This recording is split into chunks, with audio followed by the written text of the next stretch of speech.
Bonjour à tous, la Jaguar XE est arrivée, revue de détail de cette nouvelle berline sans plus attendre, à découvrir aussi la 208 Hybrid R et l'Aston Martin Lagonda dans une série de clichés inédits à Oman.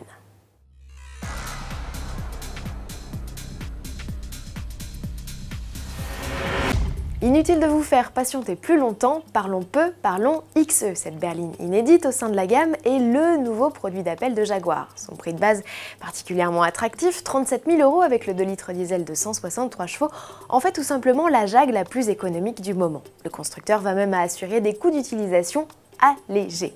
Mais pas question pour autant de proposer un modèle au rabais. Le félin a soigné sa berline, futur rival des Audi A4, BMW Série 3 et Mercedes classe C dans les moindres détails. Élaborée sur une toute nouvelle plateforme, la XE profite d'une carrosserie en aluminium recyclé au look racé et particulièrement dans cette déclinaison S pourvue du V6 de 340 chevaux de la F-Type. Modèle le plus léger de la gamme, c'est aussi la plus sobre avec un poids de 1474 kg et des émissions de 99 grammes pour le nouveau mazout maison.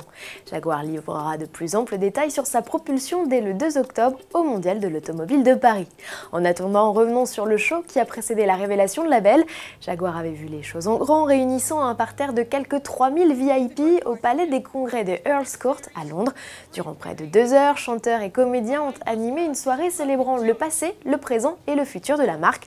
En clin d'œil d'ailleurs, 14 véhicules datant de 1935 à nos jours jouaient les starlets, comme ici ces deux Mark II de la police qui ont achevé d'escorter la XE jusqu'à son lieu de présentation après une promenade en bateau et en hélico. Pour revoir l'intégralité du show, rendez-vous sur autoplus.fr, rubrique Actualité. Restons chez les Britanniques avec ces nouvelles photos de la nouvelle Lagonda. Quelle gueule! Le nouveau vaisseau amiral d'Aston Martin est actuellement au Sultanat d'Oman, non pas aux mains de ses premiers propriétaires. Rappelons d'ailleurs que le modèle produit à une centaine d'exemplaires sera réservé aux clients du Moyen-Orient, mais bien ici pour poursuivre son processus de développement.